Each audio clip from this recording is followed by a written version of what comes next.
अस्सलाम वालेकुम प्यारे दोस्तों। उम्मीद है कि आप सब खैर आफियत से होंगे। आज का हमारा जो मौजू है वो है टेस्ट ट्यूब बेबी। और मैं वीडियो से पहले दरख्वास्त करता हूं कि वो बच्चे जो अभी +18 नहीं हैं वो ज़रा इस वीडियो से गुरेज करें। ये बड़ों की बात है और कोशिश करें कि इसको बड़े ही देखें। हमारे पास आज का जो मौजू है उसके हवाले से बहुत ज़्यादा चहमगोइयाँ होती हैं और मैंने पिछले दिनों कुछ वेबसाइट्स पे और कुछ जगहों पे देखा है कि ये अजीब एक बहस चल पड़ी है और इसके मुतालिक कुछ उलमा की राय ये है कि ये जायज़ है, कुछ उलमा की राय ये है कि ये जायज़ नहीं है। मैं सबसे पहले आपको इसका पस मंज़र बताता हूँ कि असल में ये है क्या चीज़ और ये काम कैसे करती है, इसकी मुद्दत क्या होती है, इसमें कौन कौन शरीक होता है। उसके बाद इंशाअल्लाह ताला आप खुद फैसला कर लीजिएगा आया ये जायज़ है इस्लाम में या नाजायज़ है। सबसे पहले मैं आपको मैंने बाकायदा इसके पूरे नोट्स तैयार किए हैं और मैं आपको इसकी जो रिसर्च मैंने की है इसके ऊपर उसकी मैं आपको तरतीब बताता हूँ। सबसे पहले तारीफ है। तारीफ में आप ये देखिए, ये इंग्लिश का एक वर्ड है IVF और इसका जो स्टैंड्स बनता है यानी कि इसकी फुल फॉर्म जो बनती है वो ये है इन विट्रो फर्टिलाइजेशन।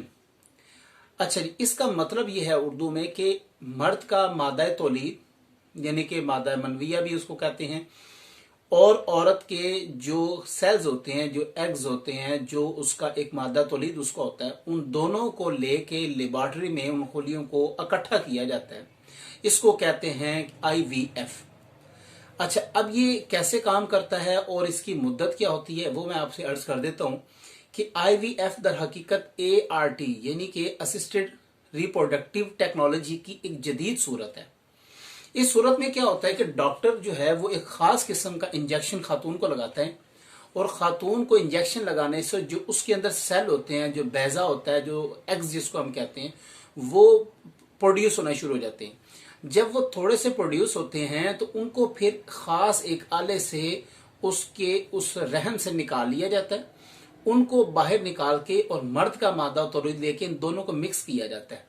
मिक्स करने के बाद तकरीबन 2 हफ्ते की ये मुद्दत होती है कि इसको फिर उसमें एक ट्यूब होती है, उसके अंदर वो ट्यूब ऐसे ही होती है कि जैसे माँ का रहम है, इसलिए इसको टेस्ट ट्यूब बेबी भी कहा जाता है। अच्छा, उस ट्यूब में तकरीबन इसको 2 हफ्ते रखा जाता है। 2 हफ्ते रखने के बाद जब बिल्कुल रेडी टू बर्थ यानी कि बिल्कुल तैयार हो जाते हैं, उसके बाद वापस एक खास किस्म के इंजेक्शन से उस औरत के रहम के अंदर वापस रखा जाता है, जहां पर फिर बच्चे की अफजाइश और नशोनुमा होती है, जो वो बच्चा बनता है। अच्छा, ये तो जा जी इसका पस मंजर। अब ये देखें कि टेस्ट ट्यूब बेबी की जरूरत क्यों पड़ती है। इसके अंदर कई इख्तलाफात हैं और कई अलग अलग लोगों ने बातें की हैं, लेकिन मैं इसका निचोड़ आपको यूं समझा दूं कि जैसे आपने देखा होगा कुछ बच्चे ऐसे पैदा होते हैं उनका होंठ दरमियान वाला हिस्सा नहीं होता, तो वो क्या करते हैं बाद में ऑपरेशन करवा के उसको खत्म करवा देते हैं। इसी तरह कुछ लोगों के ये जो कलकला जिसको हम कहते हैं बोलने वाला, ये खराब होता है, ये जुड़ा होता है, उसको ऑपरेशन से कटवा के ठीक करते हैं जिससे इंसान बोलने लग पड़ता है। इसी तरह किसी की अगर नजर कमजोर है तो उसकी आंखों का ऑपरेट होता है, उसके बाद वो ठीक हो जाता है। इसी तरह औरत के रहम के भी कुछ इकसाम बन जाती हैं जब पैदा होती हैं। कुछ का रहम ठीक होता है, कुछ का कमजोर हो जाता है, कुछ का सूख जाता है, कुछ का रहम की जो जगह है जहां पर मर्द का मादा तौलीद जाकर ठहरता है उसका मुंह इतना छोटा होता है कि वहां पर मादा तौलीद पहुंचना मुमकिन नहीं होता। तो होता क्या है कि इसके अंदर वो फिर उसका इलाज करते हैं। इलाज करने के बाद अगर वो ठीक हो जाए तो बेहतर, अगर ना हो तो फिर ये टेस्ट ट्यूब बेबी की जरूरत पड़ती है। और उसमें होता यह है कि इंजेक्शन की सूरत में एक बिल्कुल बारीक सी सिरिंज होती है जिससे वो मर्द का ही मादा, उसके शोहर का मादा उसके रहम में रखते हैं और वो मैंने आपको पहले तरीकाकार बता दिया। अच्छा, इसकी सूरतें कौन कौन सी हैं जो जायज़ हैं, नाजायज़ हैं, तमाम के तमाम तकरीबन मैंने 7 सूरतें इसकी बनाई हैं और जो उलमा ने, डॉक्टर्स ने, जो कुछ भी मुझे मिला है उसमें। अब देखें, पहली जो सूरत हाल वो ये है कि शोहर का नुत्फा यानी कि उसका जो मादा तौलीद है वो हो और किसी ऐसी औरत का बैजा यानी कि एग्स लिए जाएं जो इसकी बीवी ना हो, फिर इनको मिलाया जाए और इस शोहर की बीवी के रहम में रखा जाए। एक सूरत ये है। सेकंड ये है कि नुत्फा शोहर यानी कि मर्द का मादा हो और शोहर के सिवा किसी और का हो, यानी कि उसके अपने शोहर का ना हो बल्कि किसी और का हो और बैजा जो है बीवी का ही हो। पिछली दफा में सूरत में बीवी चेंज थी, इसमें मर्द आप चेंज कर दें, बाकी सेम वही सिचुएशन रहेगी। थर्ड में यह है कि शोहर का नुतफा और बीवी का जो बैजा यानी कि एग्स है लेकर बैरूनी तौर पर इनका मिलाव किया जाए, और फिर ये जो मिलाप कर दिया गया इस मादे का, ये किसी दूसरी औरत के रहम में रखा जाए, जिसको हम कहते हैं मुस्तार यानी कि उधार रहम लेना। ये उधार रहम लेना जी अभी आपको समझ नहीं आएगा, इंशाल्लाह मैं आगे चल के आपको बताऊंगा। इसके ऊपर भी मैंने थोड़ी सी रिसर्च की हुई है। चौथी सूरत यह है कि किसी अजनबी शख्स का नुतफा लिया जाए और किसी अजनबी औरत के एग्स यानी के बैजे लिए जाए और इनके दरमियान बैरूनी तौर पर इनका मिलाप करवा कर वो इस की बीवी के रहम में रखा जाए। हम एक फर्ज कर लेते हैं, दो लोगों को, एक मियाँ बीवी को, एक कपल को हम फर्ज कर लेते हैं, उसके बारे में बात कर लेते हैं। नंबर 5 पे वो कहते हैं जी कि शोहर का जो नुतफा है और बीवी का बैजा लेकर बैरूनी तौर पर इन दोनों को इकट्ठा किया जाए और शोहर की दूसरी बीवी में, यानी कि मान लीजिए जाए कि हमारे पास एक ऐसा शख्स है जिसके पास 2 बीवी हैं, तो बैरूनी तौर पर इन दोनों का लेकर और इस तीसरी बीवी के रहम में रखा जाए। छठी सूरत हाल ये है कि नुतफा शोहर का और बैजा यानी कि एक्स जो है उसकी बीवी का हो और इन दोनों का मिलाप करवाया जाए, बैरूनी तौर पर शोहर की इसी बीवी के रहम में रखा जाए जिसका बैजा लिया गया है। ये है जी छठी सूरत, जो कि तकरीबन जायज़ है। वो भी मैं आपको बताऊंगा वो किस सूरत में जायज़ है, वो इस तरह जायज़ भी नहीं होगी। अच्छा, 7वें नंबर पे देखिए, वो कहते हैं कि शोहर का नुतफा लेकर इसकी बीवी के रहम में जो है वो रखा जाए किसी मुनासिब जगह पर, या तिब्बी आले की मदद से इसको रख दिया जाए, फिर इसी जगह पर उसकी आबियारी हो। ये है जी छठी और 7वीं। इसमें से उलमा ने दूसरी तीसरी यानी कि छठी और 7वीं को दुरुस्त कहा है, लेकिन वो इस तरीके से दुरुस्त नहीं कहा। उसमें भी उन्होंने कुछ ऐसे फतावा लगा दिए हैं, कुछ इसके खिलाफ हैं, कुछ इसके हक में हैं। लेकिन अब जो मैं बताऊंगा वो एंड पे इसका कंक्लूजन भी हम निकालेंगे।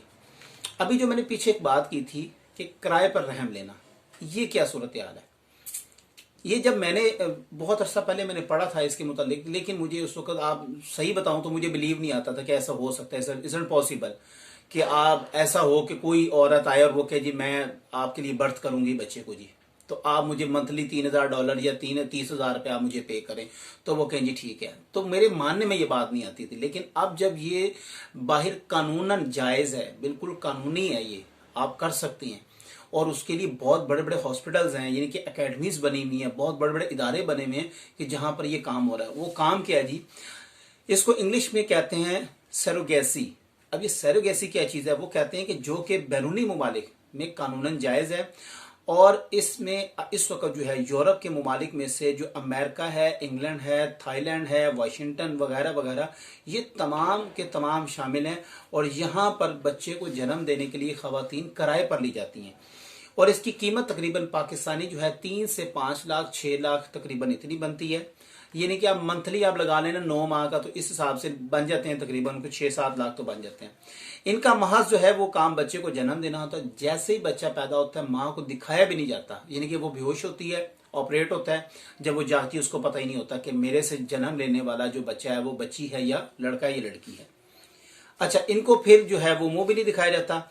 ये जो है आगे आगे देखेंगे, यही काम अमेरिका में तकरीबन $1 लाख पर, जबकि यूक्रेन में यूक्रेन के दारुल हुकूमत कैफ में इसका माहाना जो मुआवजा है वो तकरीबन 40 से 50 हजार डॉलर है। इसमें होता यह है कि मर्द का और औरत का, कपल का जो मादा है वो लिया जाता है, दोनों को मिक्स करके किसी थर्ड पार्टी की खातून को हायर किया जाता है और उसके रहम में वो रख दिया जाता है। जैसे वो बच्चा पैदा होता है, ये दोनों मियाँ बीवी उससे बच्चा वो ले लेते हैं और वो छुट्टी पैसे लेके खत्म। अब कुरान में जो है ये सरोगेसी की इजाजत तो बिल्कुल नहीं है, क्योंकि कुरान मजीद की अगर आप आयत सूरत अल बकरा की पढ़ें, उसमें अल्लाह तबारक तआला शाह फरमाता है, निसाउकुम हर्सुल लकुम फअतू हर्सकुम अन्ना शिअतुम, तुम्हारी औरतें तुम्हारी खेती हैं, जिस तरह चाहो इनके पास जाओ। यानी कि आप किसी भी औरत, यानी कि किसी की खेती में आप अपना फल या बीज या फसल नहीं उगा सकते। इसी तरह आप दूसरे को किराए पर नहीं ले सकते। ये तो है वो कि जब आप किराए पे रहम लें। अब इसकी नाजायज सूरतें जो हैं वो हैं मियाँ बीवी के मादा तौलीद के अलावा बकिया तमाम सूरतें जो हैं वो हैं नाजायज। अब इसमें जायज सूरत हाल जो है वो मैं इंशाल्लाह ताला आपको बताऊंगा, लेकिन उससे पहले वफाकी शरी अदालत का जो इससे मुतल्लिक फैसला है उसमें मैं आपको कुछ बड़े बड़े नाम बता देता हूँ और वो कितने सफ़ात पर आर्टिकल है जिसके मद्देनज़र उन्होंने ये फैसला किया है वो मैं बिल्कुल सेम इबारत पढ़ के बता देता हूँ कि चीफ जस्टिस शरी अदालत जस्टिस रियाज अहमद खान की सरबराही में, जिसमें जस्टिस फिदा मोहम्मद खान, जस्टिस जहूर अहमद शेवानी, जिसमें एक और बड़े जो हैं वो डॉक्टर शामिल थे, जिसमें ये शरी अदालत है, इसके अंदर ज़ाहिरी बात है वो शरीयत के इल्म तो ज़्यादा ही रखते होंगे। इसमें फुल बेंच में फारूक सदीकी नामी शहरी की दरख्वास्त पर फैसला सुनाया कि अदालत के आइन के आर्टिकल 203 के तहत टेस्ट ट्यूब बेबी से मुतल्लिक तरीकाकार का हुक्म जो है इस्लाम की रोशनी में जायज़ है। अच्छा, इसमें तकरीबन 22 सफ़े का जस्टिस रियाज अहमद खान साहब ने पूरा आर्टिकल और पूरा एक फैसला सुनाया है जिससे जो है वो उन्होंने कहा है कि ये ठीक है, दुरुस्त है। ये केस भी हुआ था पाकिस्तान में, तो इतना नहीं था। ये जो किराए पर रहम लिया जाता है ये पाकिस्तान में अभी भी है लेकिन बहुत कम। लेकिन ये 2017 की जो रिपोर्ट मैंने देखी है उसमें मुझे भी बड़े हैरत अंगेज इंकशाफात हुए कि पाकिस्तान के अंदर तकरीबन 25% ऐसे लोग हैं जो टेस्ट ट्यूब बेबी करवा रहे हैं। 25%, बल्कि शायद अब ये फिगर पुराना हो चुका है। अब 2020 में अगर देखा जाए तो मे भी इससे डबल से ट्रिपल हो चुका होगा। अच्छा, इस्लाम में इसकी शरई हैसियत अब देखते हैं, क्योंकि हमारा आ जाके तो फिर हमने इस्लाम को फॉलो करना है और इस्लाम ही हमारी ज़ाब्ता हयात है और इसी को हमने बिल्कुल आगे रखना है। चूँकि माशरे में देखा जाए तो बहुत सारे लोग जो हैं वो साहिब औलाद नहीं होते और इस तरह ना होने से उनके घरों में तलाक़ें भी हो जाती हैं। लिहाजा अगर आप ऐसा तरीक़ाकार इख्तियार करते हैं, इसकी सूरत हाल ये है कि मर्द का मादा हो, औरत का भी जो बैज़ा और जो उसके एग्स हैं, जो उसका आप समझ लें कि हम उसको भी फ़र्ज़ कर लेते हैं जिसका जो मादा है, इन दोनों को मिक्स करने के प्रोसीजर में अगर तो लेडी डॉक्टर इसमें ज़रा किरदार अदा करे तो ये बिल्कुल दुरुस्त है। अगर मेडिकल में चूंकि अब ज़्यादातर मेंस डॉक्टर हैं तो अगर मर्द हजरात भी हो जाएं तो उसमें मेरा नहीं ख्याल कि इस तरह का कोई हर्ज होगा, क्योंकि बड़ा ऑपरेशन जो है उसमें मोस्टली डॉक्टर्स होते हैं। गायनाकोलॉजिस्ट जो लेडीज़ हैं वो बहुत कम होती हैं और अगर जहाँ पर होती हैं तो उनको मे भी ये मौका ना मिलता हो। अगर तो लेडी डॉक्टर है तो फिर तो इसमें कोई कबाहत नहीं है, बल्कि ये तो बहुत अच्छी और खुशाइन बात है कि अगर कोई बीमार है, इस तरह उसका जो बच्चादानी होती है, जो खातून की रहम जो होता है वो अगर छोटा है या उसका मुंह ठीक नहीं है या वहां तक रसाई नहीं है मादे की, तो इसमें कोई हर्ज नहीं है कि एक लेडी डॉक्टर जो है इन दोनों की मदद कर दे और इस काम को पाए तकमील तक पहुंचा दे। तो ये मेरा दोस्तों जायज़ है और इसमें किसी किस्म का कोई हर्ज नहीं है। इस पर उलमाए किराम के फतवा भी हैं, लेकिन जिस ज़िमन में उलमाए किराम जो पाकिस्तान के वो नाजायज़ कहते हैं ना, वो दर हकीकत सूरत हाल उनको बताई नहीं जाती। बताई ये जाती है कि जी मर्द इस प्रोसीजर को सारा कुछ देखता है, यानी कि एक डॉक्टर जो मर्द देखता है, जबकि उनको ये नहीं मेरे ख्याल बताया गया होगा या उन्हें मालूम नहीं होगा कि इस सारे किरदार में लेडी डॉक्टर का भी किरदार है। और अब तो तकरीबन बड़े से बड़े हॉस्पिटल में, छोटे से छोटे हॉस्पिटल में एक गली मोहल्ले में गायनेकोलॉजिस्ट मौजूद होती हैं जो गायनी डॉक्टर होती हैं जो फीमेल को सारा ये प्रोसीजर करती हैं। तो ये मेरा भाई टेस्ट ट्यूब बेबी से मुतल्लिक आगाही थी। इसकी पूरी आपको सामने मैंने एक तारीख भी रख दी है कि ये स्टार्ट कब से हुआ है, इसकी तारीफ क्या है, ये किसकी जदीद सूरत है, इसमें कौन सी नाजायज़ सूरतें हैं और कौन सी जायज़ सूरतें हैं। उम्मीद है कि आज का लेक्चर आपको पसंद आया होगा। अपनी दुआ में याद रखिएगा। जज़ाकल्लाह।